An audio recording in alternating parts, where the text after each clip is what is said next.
Hey all y'all. Did I do it? Did I have a clean beginning to live stream? Let me know in the comment box. I think I did it. I think I finally had a clean beginning. Oh, I hope so anyway. Oh, say hi to me in the chat box. Let me know that you're watching. I can say hi to you. Oh, hey Ever, welcome back. I missed you last weekend. Hi. Hey Bears. I think so too. Yes, congrats. Yay. Woo! Party in the house. Carrie got a clean start. It's only taken me 5. We'll see if I can do it again next week. Always a reason to tune in. Can Carrie, Craft Geek, get a clean start to the live stream? Actually, as I was getting ready for today's live stream, I was watching. Do consider one of my hobbies to be makeup. And so one of my favorite YouTube channels is Jen Loves Reviews. And what I like about Jen is she's not a professional makeup artist. She doesn't consider herself a makeup artist. She's just a regular woman who really enjoys makeup, and she does really good reviews of makeup. And every week she does a live stream, and she's been doing a weekly live stream for a while. And so I like to turn it on when I'm doing makeup just to have a little chatter in the background. And it starts, and she's like this. She had no idea she was streaming for a good minute. And I was like, oh, yes, I'm not the only one who has struggles with the starts of live stream.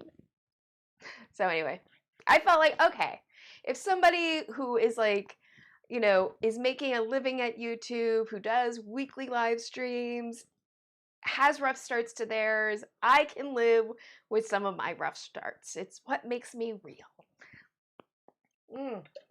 So good morning or afternoon or evening, wherever you are in the world. I have my coffee in my, Katigo coffee cup. Hashtag not sponsored. Although, we'll see how many more people show up before I get into the happenings of Carrie Craft Geek.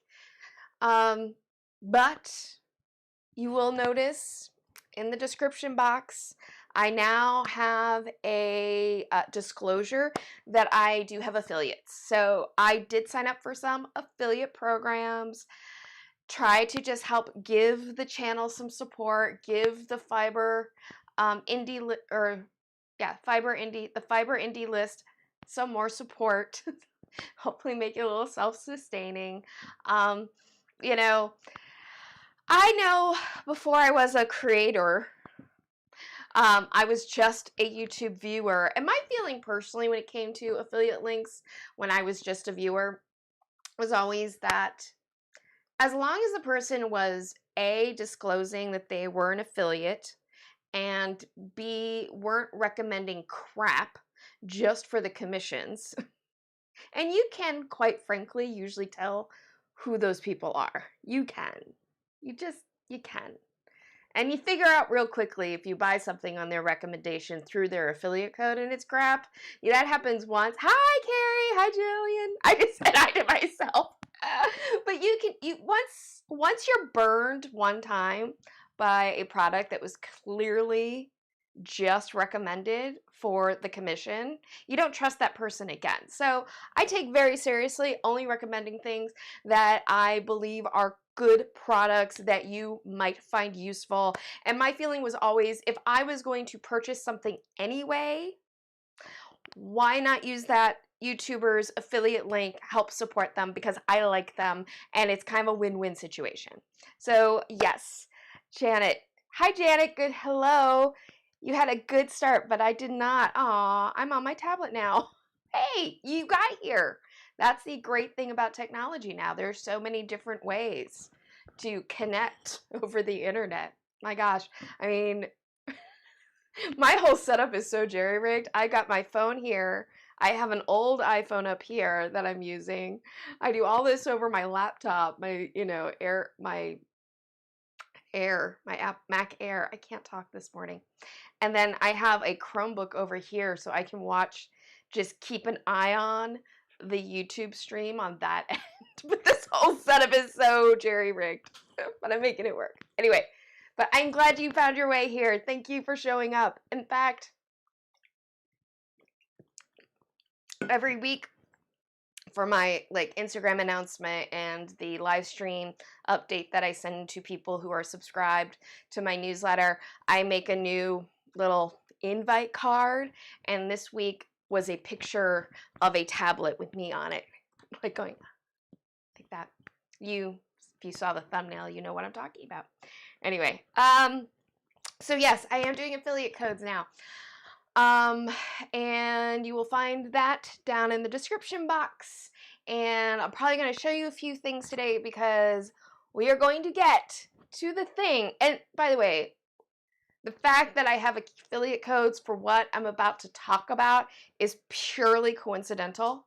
Like, it was just one of those things, kismet, where everything sort of came together. But let's get into the thing that made me go, oh no, oh no, ever. As someone who isn't in a position to be able to support this channel financially, I totally support you finding ways you can support it. I wish I was in a, oh, thank you, Ever. That's so sweet. Honestly, just being here, subscribing to my channel, liking my videos, sharing them with people who might be interested, those are all amazing and important ways to support my channel.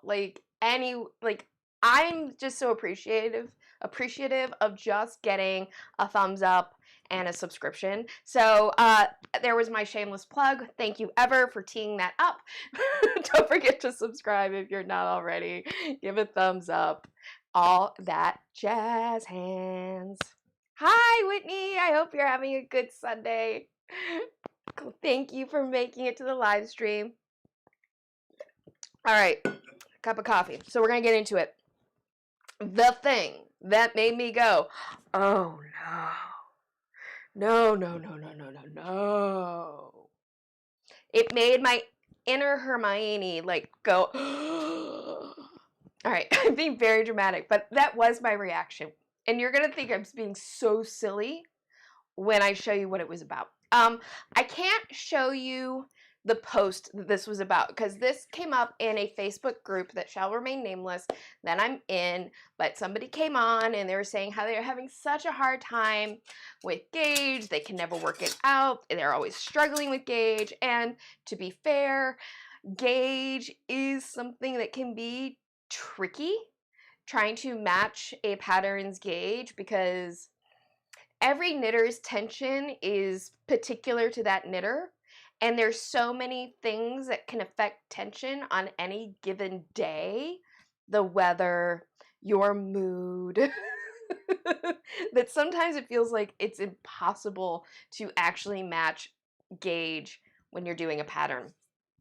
So her angst over Gauge was completely legitimate, but she brought up a picture of her knitting with what I think every knitter in America has to have in their notions bag, at least when they start knitting, which is the Susan Bates needle gauge. And the Susan, this is a classic. I know this was the first needle gauge I ever bought. Not this particular one. This is actually the second one I bought. But the first time I bought a needle gauge, it was the pink Susan Gates Knit Check. And the thing is, when you're a new knitter, you think is so cool about this is, look, it has a little gauge window. As you become more experienced, you realize this little gauge window is not big enough because it's only 2 inches and you need to be measuring at least 4. But hey, look. There is this 6-inch ruler down at the bottom. So not only is it a needle gauge, it's a ruler too. Which sounds great, except I'm going to switch over to the overhead. The thing about the I'm sorry, did I say Susan Bates? Yes. The Susan Bates Knit Check is this is made out of really thin, inexpensive aluminum, and this one, which I barely use this, by the way, if I turn it, you can see right here there's dents. If you look really, let me see if I can get that close. Look here, it's warped along this edge here. okay? When you have a ruler that is warped like this and has dents all over it, like, I want this. When you have a ruler like this, it's not a good ruler. You cannot be using this to measure gauge. And hers, like, this woman's Susan Bates was in worse shape than this one. I mean, there was a noticeable crease right here where clearly it had been bent at one time. The warping along this edge here was, like, you could see it laying flat on the, let me zoom in a little bit, see if I can zoom in. No, we're gonna just leave it. And yeah, so I was just like, oh no, honey, no, please do yourself a favor. Like, I'm not saying this was the only reason she was having problems with gauge, but using that to measure your gauge was not helping her at all. So I was just like, please, honey. So I did it. I commented to her on the post. I was like, please, please stop using that to measure your gauge. You need to get yourself a good ruler. And hey, Mark, welcome, welcome, welcome. So I admit I'm very particular about my measuring tools. I'm very particular about all my crafting tools, truth be told. But with my knitting ones in particular, I mean, these are like, our tools are an extension of ourselves, and they are the things that help us end up with beautiful projects. And, you know, on the one hand, there's an old phrase, like, if a project doesn't turn out well, don't blame the tools, blame the carpenter, you know? And it's true, but a good carpenter knows to have good tools and knows not to use warped measuring tools. So I thought today I would show you my favorite ruler, what I like to use for my measuring my gauge and my needle gauge and everything. So first off, me personally, I am a big believer in not using a all-in-one needle gauge and ruler like this.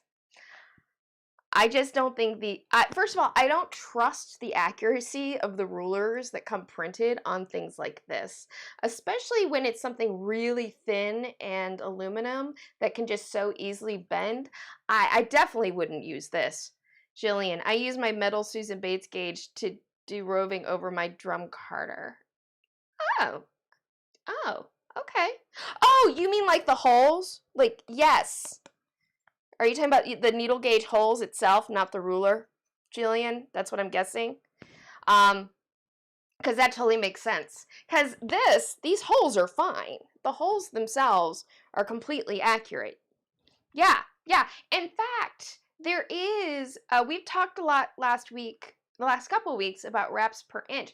And one shorthand I have heard for any knitter, that you can use your needle gauge as a way of figuring out what needle to at least start with if you're using a ball of yarn, because theoretically you should be able to take your yarn and whatever hole this fits through properly is like the needle that you should at least start with. So I would say this hole maybe.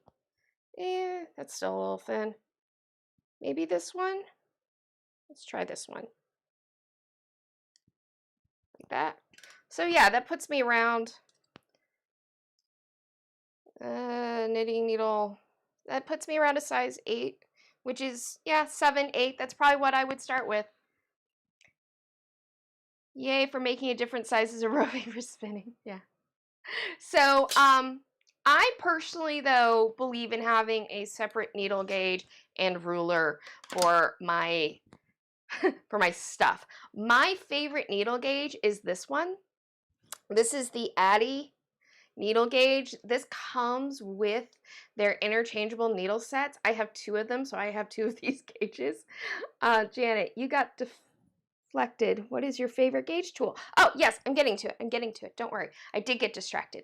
But this is my Addi needle gauge. This is my favorite one. You can buy this separately. It is a little more expensive. Like on Amazon, yes, I have a link down below, affiliate link in the description box. But this one is a little bit more expensive. It's $13, $13, $14. You could probably, if you shop around, find it for less, but these are a little more expensive. But what I like about it is it's a nice heavy duty plastic. The Addi Gauge, it's a German company. Addi is made by Skazel. It's a German company.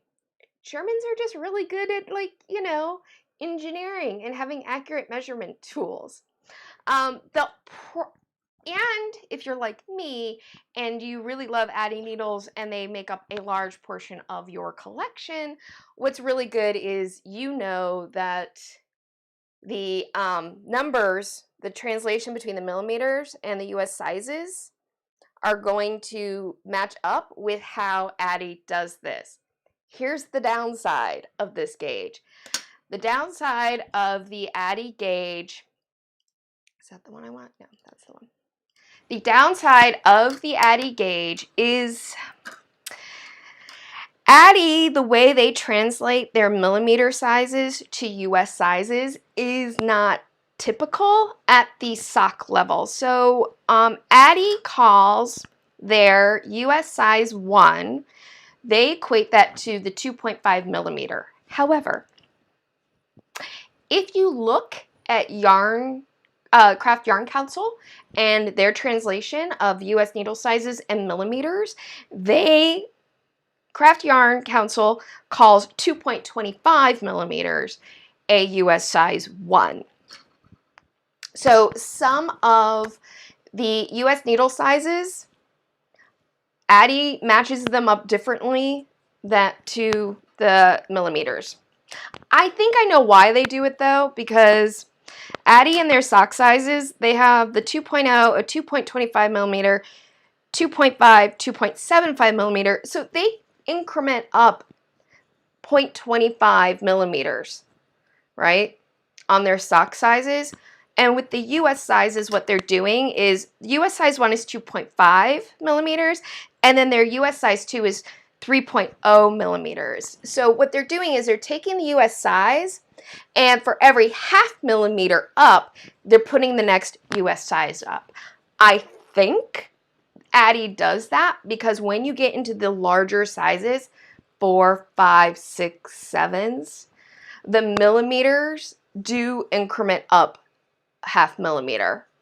So I don't know if I'm explaining all that well, but that's the one thing with the Addi needle gauge you got to be aware of, is that the US sizes on their gauge aren't at with the sock needle sizes, your 0, 1, 2, etc. Their millimeter doesn't match up exactly with what we would with other needle companies. But this is very accurate. I also really like it because it's nice and small and compact. They do have this up here, which is a 2-inch ruler that you could use for measuring gauge. But again, if you're measuring gauge, when you measure gauge, you are looking to get an average of what your stitch size is. That's what gauge is all about. When you are measuring to get an average, the larger your sample, the more accurate the average you come up with is. So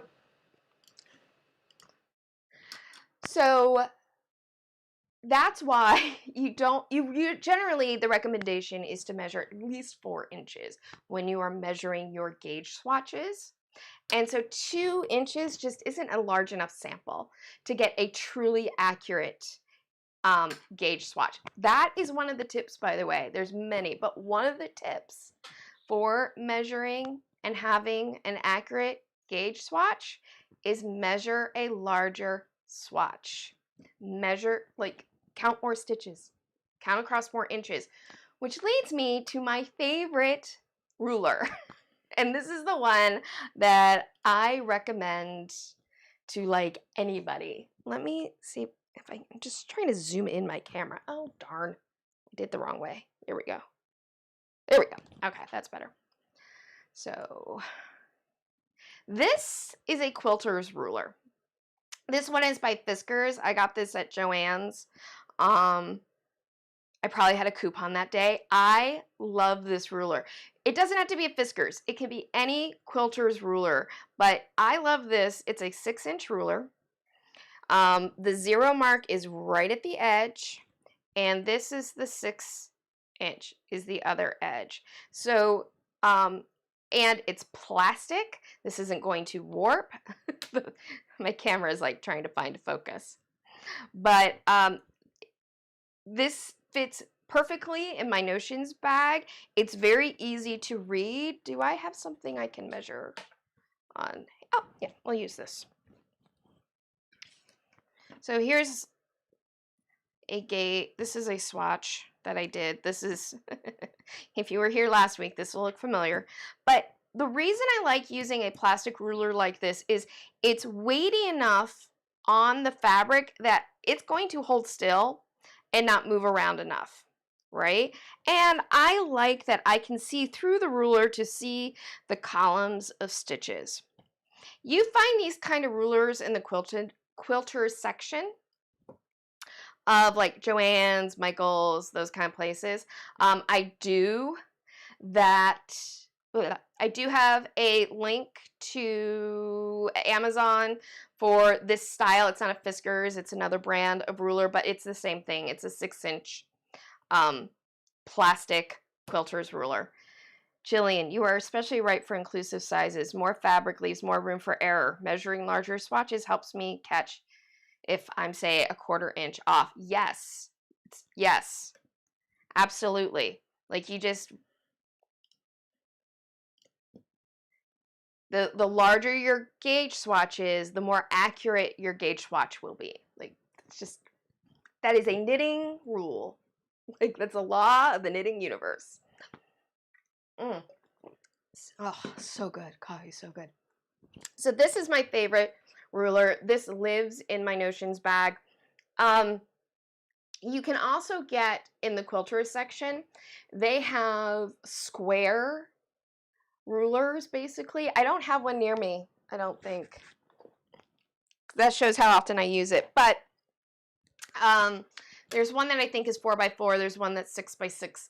Quilters use them to measure out their fat quarters and things of that nature for cutting and doing rotary cutting. And they're actually, if you do a lot of designing, they're really nice for measuring a large swatch. So now I'm worried that I'm completely botched figuring out gauge on my socks. Well, look, if what you're doing is getting you results that you like, that they're fitting, you're getting the results that you want, you're doing fine. You are doing great.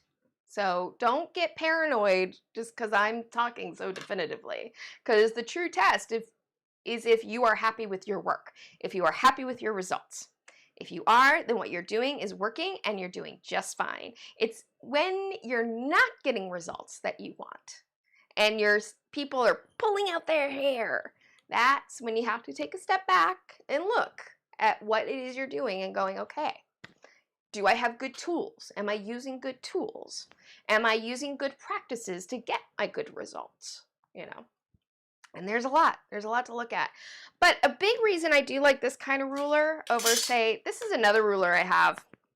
I'm very particular about my rulers. Who knew you could talk so long about rulers? I knew I could talk this long about rulers. This is another ruler I have. This was a free one that I got from a company called Fire Mountain Gems. They are a jewelry and bead supply wholesaler that sells to the public. If you're into beading, which I have been in times in my life, they're a really cool company. But they sent me this ruler once, and it's a nice metal ruler, and it's not going to warp like the Susan Bates one will. But the reason I don't love this ruler and I don't keep this in my notions bag is because, and this is something you always have to be careful with rulers, is to know where your 0 mark is. They have the 0 mark here about 1/8 of an inch inside the edge of the ruler, right? And the 6-inch mark is here. So when you're measuring your gauge, if I were to measure gauge with this ruler, I couldn't just put the edge of the ruler against the outside edge of a column of stitches. I would have to make sure that the line, that 0 mark line, was on the outside. So that's why I don't like about this ruler for measuring gauge, and that's why I like these rulers that you find in quilting and sewing sections, is because the 0 mark is the edge of the ruler. So it just makes it easier properly setting up your ruler against the outside edge of the column of stitches here. Janet, I usually get the stitches per webcam. I usually get the stitch per inch gauge, no problem, but I never get the correct gauge for rows. Most patterns just have rows numbered in inches, so it does not present difficulties. Yeah, row gauge, that's a whole long conversation. Because row gauge, I think the way I knit now, actually, I get row gauge more often than I used to. When I first learned how to knit, and I was just kind of doing more standard English style knitting, not lever knitting like I do now, I never got row gauge. And how critical it is to get row gauge, well, it's not as important as stitch gauge, except in those situations where it is more critical. There are situations where row gauge matters more. One is if you are knitting side to side, so that when you have the finished object, your columns of stitches are horizontal to the piece instead of vertical. And the reason your row gauge matters more then is because the row gauge is what's actually determining the width of the fabric. The Measures of All Things is a 400-page book comparing two rulers. Okay, I may not be that particular about rulers. I don't know if that's a reference book I might skip. Maybe. Jillian, hats off. But yeah, so row gauge, if you're knitting side to side, matters more. The other time that row gauge can be a little more critical is when you're knitting, like doing stranded color work or not entrelac, intarsia, things where you're doing picture motifs, because the rows per inch can affect the proportions of the motif itself. And so then row gauge can be a little bit more important. But yes, normally with patterns, if the row gauge is just about making sure that you're hitting, like you're shaping in the right places, and you know what your row gauge is, and you know what the pattern's row gauge is and where they're supposed to be hitting in inches, you can make those adjustments. It takes some math, but you can do it. And so yeah. Janet, how do you fix row gauge? It's not easy, truth be told. There aren't a lot of fixes for row gauge. This is one thing that's really frustrating, I always find. Little backstory to explain this. I started to do the Knitting Guild of America Master Hand Knitting Program. I didn't finish it. I didn't finish the level 1 program. I did all the swatches. I did all the research. And when it came time to write all my reports up, I just lost steam, and it actually kind of sucked the joy out of knitting a little bit. So I decided to let it go. But I did a lot of research. I learned a lot. A lot of what I share now has to do with me going through that level 1. Anyway, I bring that up because one of the things we had to discuss quite a bit and study quite a bit was gauge. And I learned real quickly that there's always all this advice that no, row gauge matters and you need to like pay attention to it. And yet never a lot of good advice on how to actually get row gauge and stitch gauge. The only thing that I saw was, because the thing is, if you have your number of stitches per inch correct, but your rows are off, you don't want to simply switch needle sizes, because if you switch needle sizes to try to get row gauge, it's going to throw off your stitch gauge. See, that's not going to work. The things that you can try to do is basically try another pair of needles, either a different brand of needles in the same size, because there can be slight differences between brands, even though both might be, say, what's a millimeter size? Both could be 5.5 millimeters, right? Both needles could say 5.5 millimeters, but there might be a slight difference, a slight 1/8 millimeter difference between the two brands of needles. And believe it or not, that slight difference could be what helps you get to row gauge while still maintaining your stitch gauge. The other thing you can try doing is trying a different set of needle material. So if you did your swatch, say, with metal needles and your row gauge is off, you could try using instead, well, I wouldn't use wood, I would try carbon fiber needles. And the reason is, again, everything affects your gauge, everything affects your tension. Knitting with a different needle material can create a slight change in gauge that isn't such a big change that it changes your stitch gauge, but it gets you to row gauge. But really, there's not a lot of options in order to fix it. So it's one of those things. The other thing you can look at is, do you need to try a different yarn? Because, you know, you might have a yarn that's weighted. They're both, because I a lot of times do, when I do Fair Isle, I knit with socks. I might have a yarn that I'm using that is a sock weight yarn, but maybe if I use a slightly heavier sock weight yarn, I can get row gauge and then my motif's proportions aren't thrown off. Or I can do the gauge, look at the motif and go, I'm fine with how this looks. I'm satisfied. I'm going to just live with this, because living with it is always an option. But it is one of those things to be aware of so that you can at least make an informed decision on how you want to approach it if you're not matching row gauge. Are you going to just go with your own row gauge and make the math adjustments to the pattern that you need to in order for the shaping and everything to land at the points of the fabric that it's designed to land at? Are you going to live with the motif proportions being slightly different than what you see in the photo? Those are all legitimate choices to make. You're the boss of your knitting. You get to make those choices. So, oh my God, the coffee's so good this morning. So, anyway, yeah, so this is the rule. This is the style of ruler I really like that's in my notions bag. This is my favorite needle gauge. Another needle gauge you can look at, I got very fancy today. This is what I'm looking for. This is another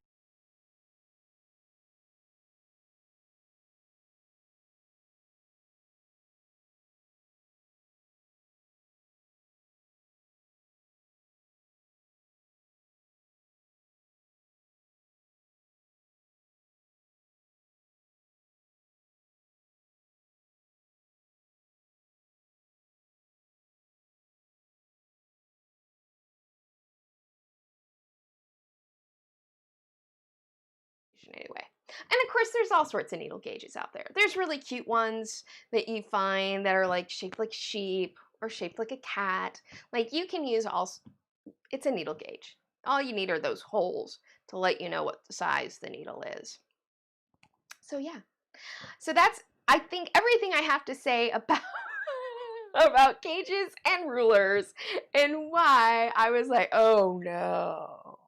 Oh, but it hurt my soul when I saw that photo, because I was like, oh, honey, you are not helping yourself. Like, please get. Oh, I know other thing I wanted to mention about rulers and gauges and measuring. Cloth tape measures. And do I have one in here? I don't think I do. I don't. A lot of people, we all think we love our retractable tape measures. I don't like retractable tape measures. I don't like retractable tape measures because I always find that the case that the tape winds into, it always just is a little heavy and cumbersome, and I never liked it. I especially didn't like it for measuring gauge, but a lot of people will only have a cloth tape measure, and they will use just this to measure gauge. And that's not a bad method to use. This is not a bad tool to use with measuring gauge. At least with this kind of cloth tape measure, you know, your zero mark is here. You want to make sure that you lay it flat.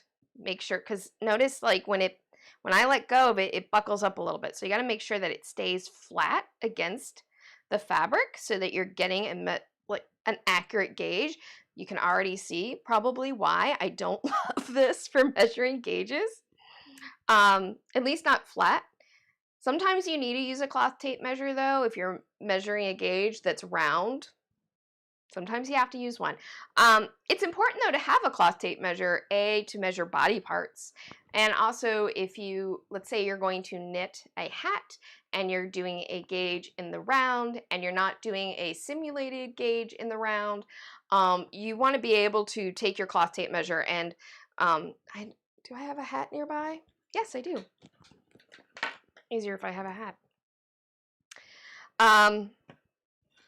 Now I could just measure the diameter here and use math to get the whole circumference, but let's just say I'm gonna flatten this out like this, and I wanted to measure all the way around.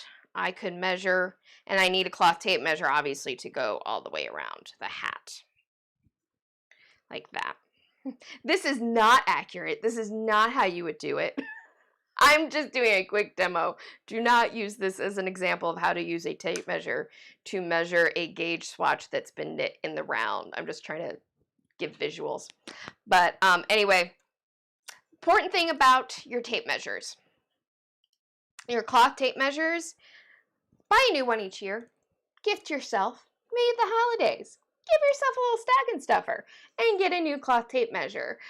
Cloth tape measures stretch over time. It's inevitable. There's nothing you can do about it. It's just what's going to happen. And so the safest thing to do is just buy yourself a new cloth tape measure every year. And then you'll be fine. But yeah, a lot of times people will use the same cloth tape measure for years and years and years and not realize that it's been stretching over time. So, get yourself a plastic ruler. Get yourself a cloth tape measure every year. Get yourself an individual needle gauge, and you will be fine. All right. Whew. So who knew I could talk that long about tape measures and rulers? So what else is going on? Okay. So let's talk about my updates for the Fiber Indy List. So the Fiber Indy List, couple of things. First of all, big news, big news. Thanks to generous support of people through Buy Me a Coffee, I reached my goal and I was able to purchase a domain name for my website. So it is no longer knitswhereitsat.weebly.com. It is now just knitswhereitsat.com. And I have been able to fund a year at least of a paid website plan. So that's very exciting. I'm very excited about this. And I'm just so incredibly grateful. I really am. I'm just, truth be told, I'm overwhelmed. I'm overwhelmed when it comes to the Fiber Indy List, the amount of just encouragement and support that I have received for it. I literally started it on a whim. I had no plans. Bear, yay, yes, yay. I had no plans for this. You know, the whole thing was going down with Ravelry. It's still going down, but everybody has just sort of found their corners to live with in that space. Thank you, Jillian. Thank you. Yes, I'm very excited. But the Fiber Indy List really started as a whim. We had been talking on live stream. I think it might have been Janet, but somebody asked if there was any other website like Ravelry, and I was like, no, there's not. And I was thinking about designers who are starting new platforms, either to supplement their, like, still maintaining their Ravelry store to sell patterns, but also setting up other platforms to sell patterns for people who can no longer use Ravelry. And how would makers find all these new places? How would makers find these designers who are selling their work in accessible places. And I was like, hey, you know what? I should just start a list. I'll just do a list. And I got on Twitter that night. I had a couple glasses of wine. And I sent out a tweet. I'm like, hey, I think I want to start this list. If anyone wants to like drop me their links.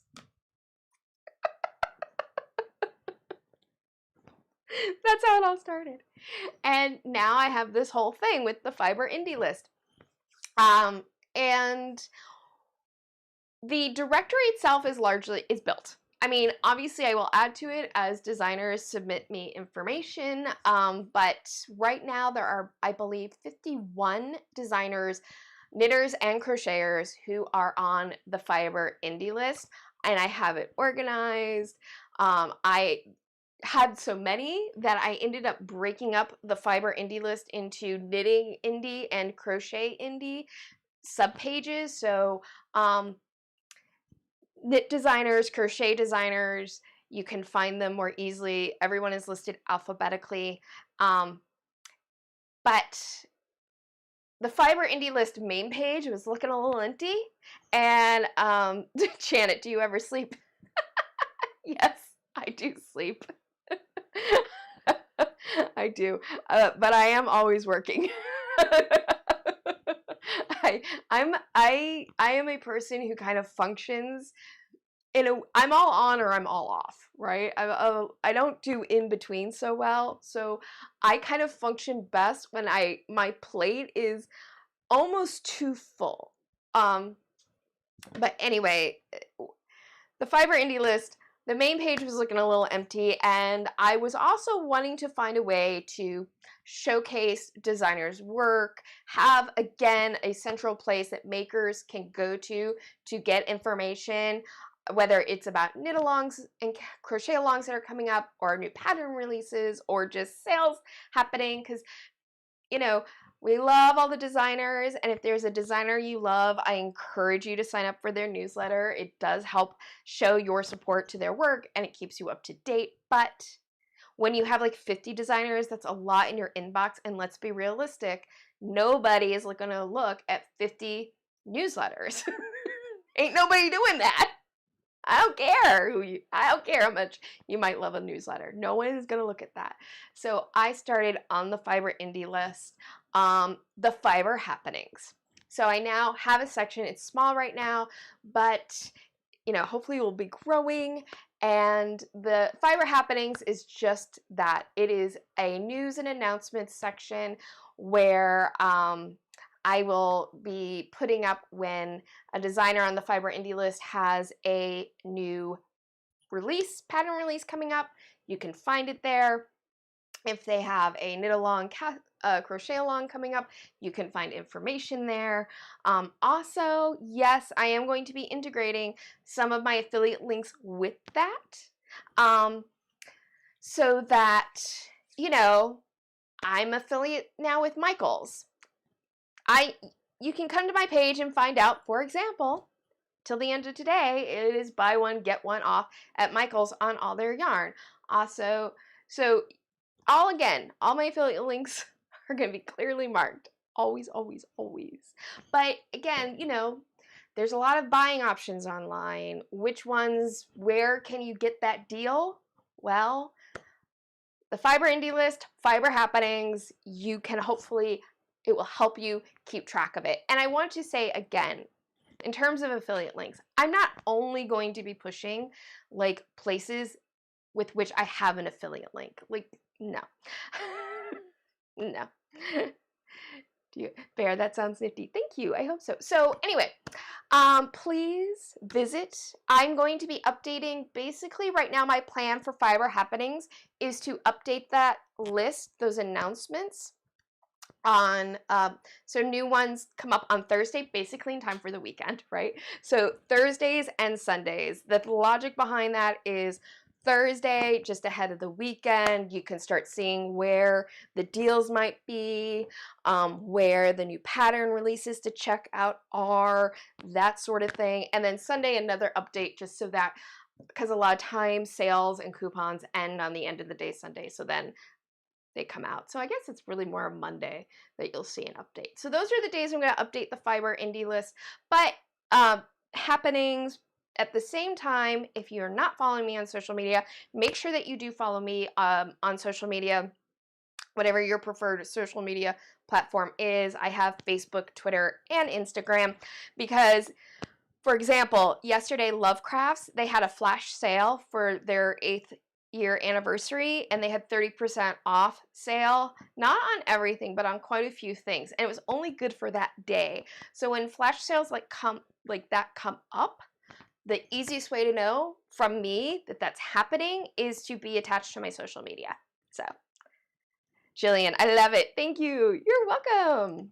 Yes. Also, by the way, Jillian, I don't know if you sell what you spin, but I do want to start a spinner and dyer section to the Fiber Indy List. So if I do want to start that. So if anybody is watching this who is a spinner or a dyer, please submit your information. I'm trying to think if the forms for TFIL submissions is in the description box. It's not, but if you go to my website, knitswhereit'sat.com, and you go to the Fiber Indy List section, or you click on contacts, all my submission forms are there. So yeah. So that's what's going on with the Fiber Indy List and fiber happenings. Also, want to make you aware, I was very active on my blog this week. I have 2 posts up on my blog. One, oh shoot, I hate when I do this. I had a complete brain fart. Anyway, one of them is what I called What Are All Life, Stop, Think, Talk. So I have a couple new blog posts up. I did do oh, that's the next thing. Okay. One of my blog posts, the one that went up yesterday, was another Life in the AR blog post, which goes over a rundown of what I think are the 3 most popular platforms outside of Ravelry that designers are using to sell their patterns. And I just described them, what exactly Etsy, Lovecrafts, Payhip, what exactly they are, what kind of the experience is for you as a maker who might be going to these platforms, why you might want to look at Etsy versus Lovecrafts, what have you. And one thing I want to point out is for Etsy, if you go to Etsy through my affiliate link, yes, I am pushing affiliate links. I feel so cheesy, truth be told, but you gotta do what you gotta do. And I appreciate all y'all for understanding that I'm just a girl trying to make it happen. But anyway,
it was so cool, and then later realized that maybe I was just too enamored with it. I don't know. It could go either way. But those are definitely some things that have caught that was something that just caught my eye on Etsy. The stitch holder in particular, I just think could be, oh, I know why there's no, okay, sorry, okay, I know why there was no audio. That was really my bad. There was no audio because I set up what's called it has to do with the program that I'm using, and I forgot to set up audio for this section. So audio input capture, I need mic. So yeah, that was my bad. I made a mistake. All those pictures though that you saw clicking around, those were cool things I saw on Etsy. Yes, the last tool, I can bring it up now. I think I have it fixed. Let me just make sure. Ooh. By the way, if my audio is ever sounding hot, like it's sounding distorted or anything, please let me know in comments so I can fix that. But here, let's try this again, shall we? There we go. Wait. Oh no. Technical problem. Here we go. Why is that? Oh, it's not working. All right, well, I got a clean start, but I did not have a completely clean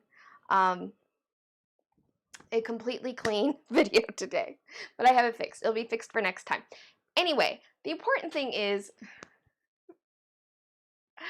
if you go to Etsy through one of my affiliate links, I do have various things that you can look at. My under my favorite shops, those are all of the designers on the Fiber Indy List that have Etsy shops.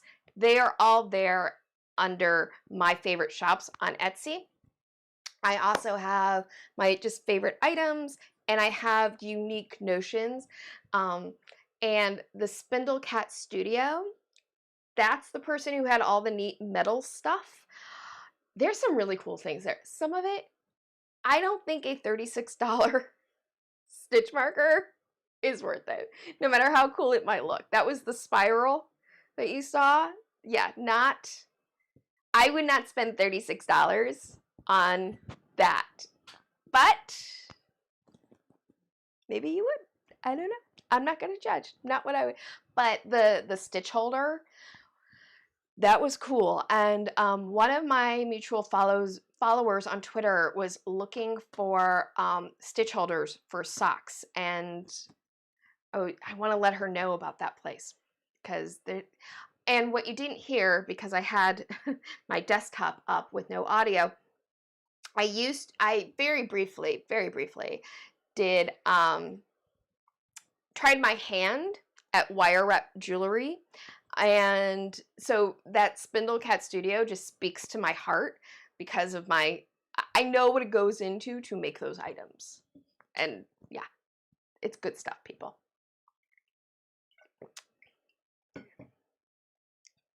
My spiral stitch holders are paper clips exactly ever.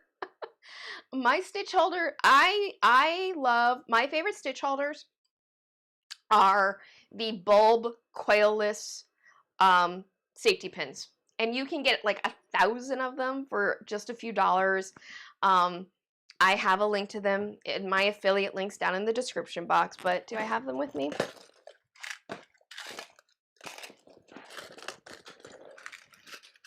Yeah. These.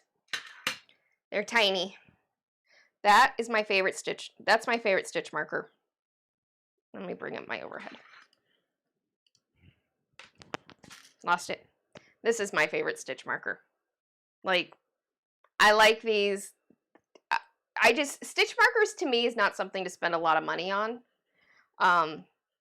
Like, I know there's the really cute, pretty stitch markers with the charms dangling off of them, and now people are using like the lobster claw clasp and ring clasp, which is a type of clasp that you see with earrings, so that you can not just dangle them off your needles, but actually mark stitches with them. I know people really enjoy that, and you know, if using those sorts of pretty objects helps bring more joy to your knitting and your crochet, great. Invest in those things. I personally, though, just I really like my coilless safety pins and my plastic interlocking stitch markers. I'm that gal. But yeah, I like the bulb ones too. Yeah, they're great. And I did a whole video on using those and interlocking stitch markers to track shaping rows. Like, and you know what my favorite way of tracking rows is just scrap yarn. If you take scrap yarn, I learned this from Lucy Neatby. You take scrap yarn and you just, do I have something knitted with that I can show? I know I do. Oh, here we go.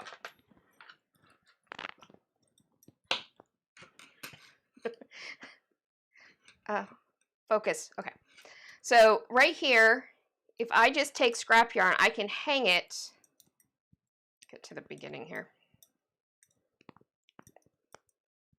Fiddly, fiddly, fiddly.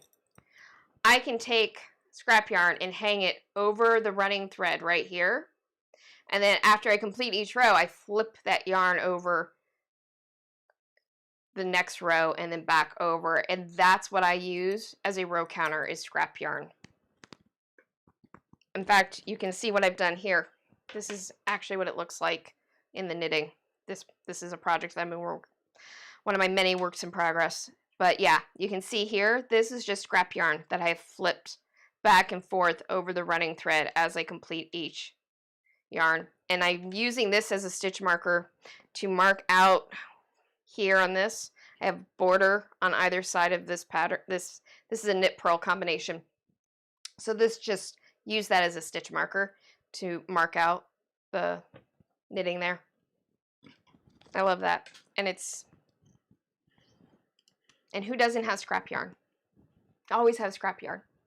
Always have scrap yarn. So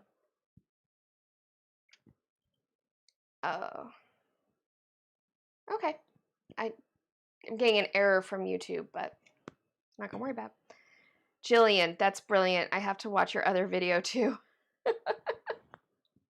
Yeah, the using the scrap yarn to track rows, and as stitch markers, like I did with the scarf, the gray object. I learned that from Lucy Neatby. She's amazing. She is one of my favorite knitting teachers of all time, and I love her. I'm in a parasocial relationship with Lucy Neatby. Okay, so it's noon.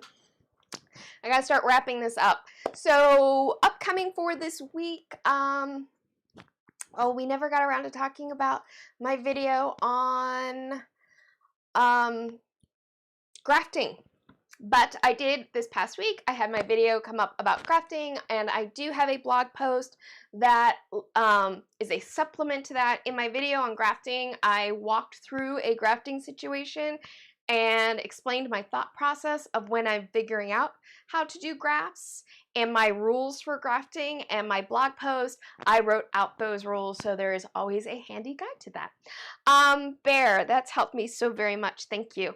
And and I got the best compliment to that video. I am bragging, pat on the back. Someone was like, yay, it makes sense now. And I was like, oh, yes, victory is mine. Those kind of comments, all comments are welcome.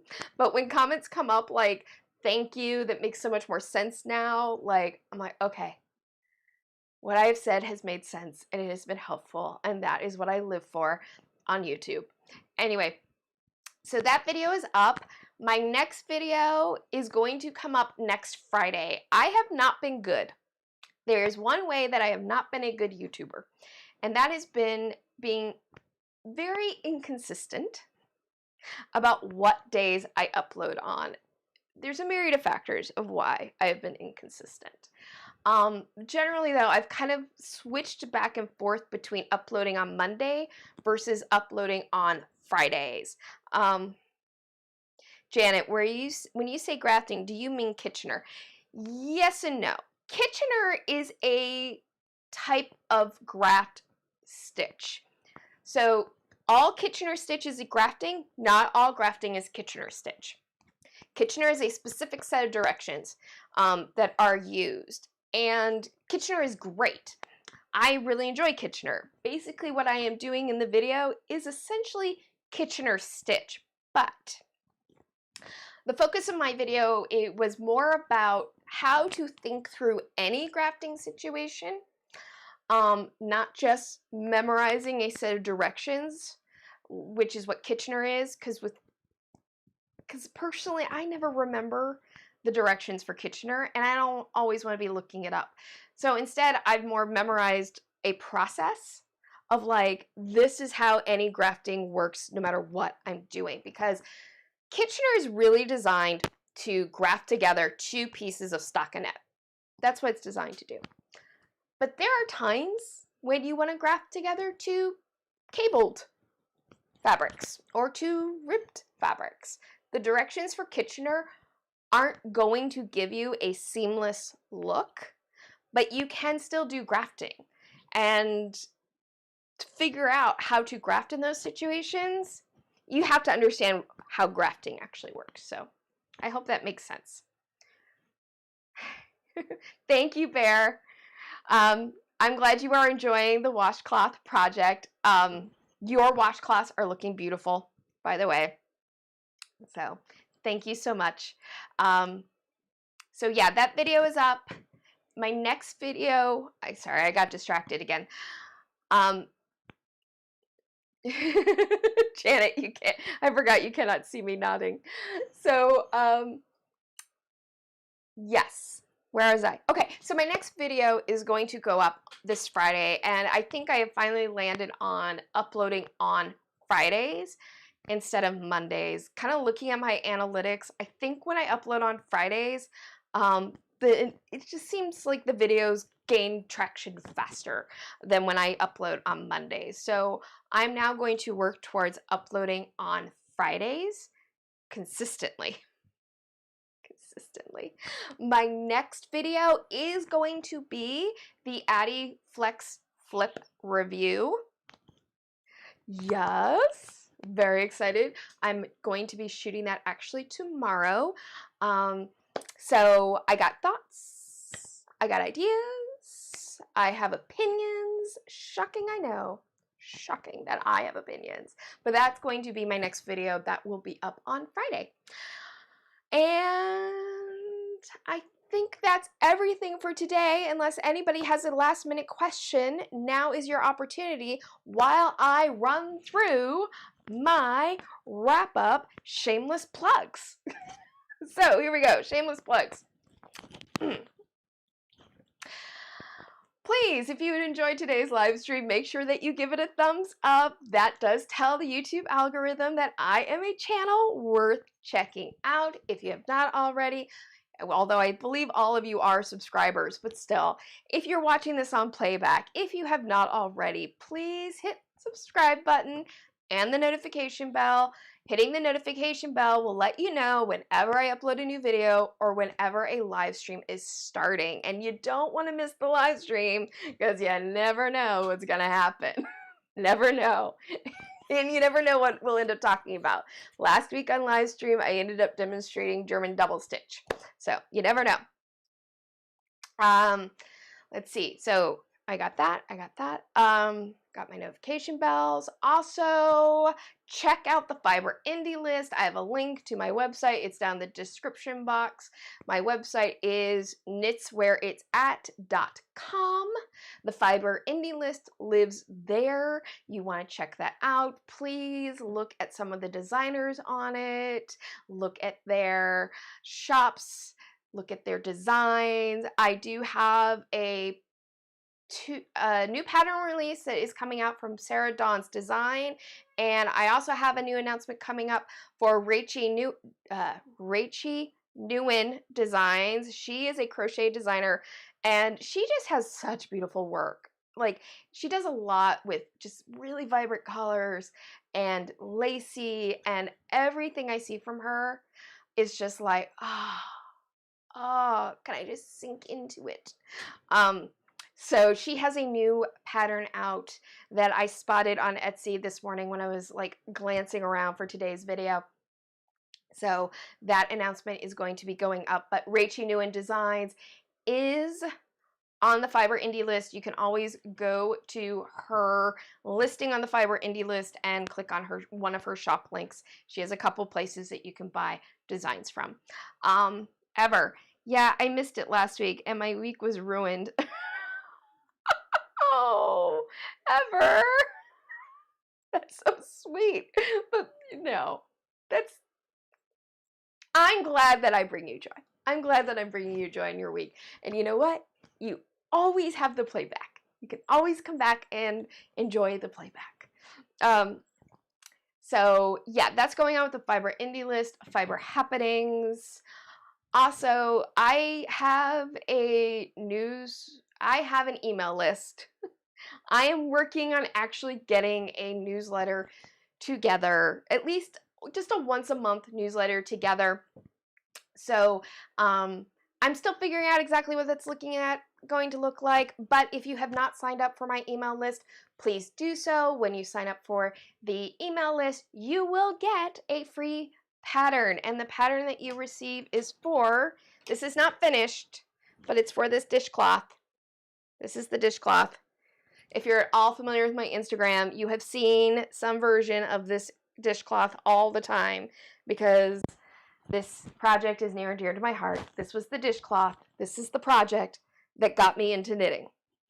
True, because this was what my grandmother was always knitting. I never saw her knit anything but this type of dishcloth. So yeah. So Fiber Indy List, the newsletter, the website, the YouTube channel, all my social media is down in the description box. I want to thank you all for joining me today. It has been a pleasure. I'm just so excited that you all are enjoying this as much as I am. Oh, one last thing. I'm gonna Steve Jobs this moment. One last thing. I am thinking that I'm going to do a live stream test on Twitch sometime on Thursday. That's my plan. I think Thursday I'm going to test live streaming on Twitch. So if you're interested in possibly, coming by, letting me know how it's going, it's gonna just be like, is this technically working? Do I have all this sorted out? That sort of thing. But if you want to kind of come by, say hi, let me know how that is working, if it's working at all. I'm probably gonna do that sometime on Thursday. Keep an eye out on my social media because I will put it up there. Okay, so I think that is everything for today. Thank you again so much for joining me. I hope that you have a wonderful rest of your weekend. I hope the week ahead is a good one for you. These are not the easiest times. Stay cool. I know at least where I live in Los Angeles, it is bleeping hot right now. Bleeping hot. Hot. So, with all that said, as always, happy health and happy knitting. Bye. And should have had that keyed up.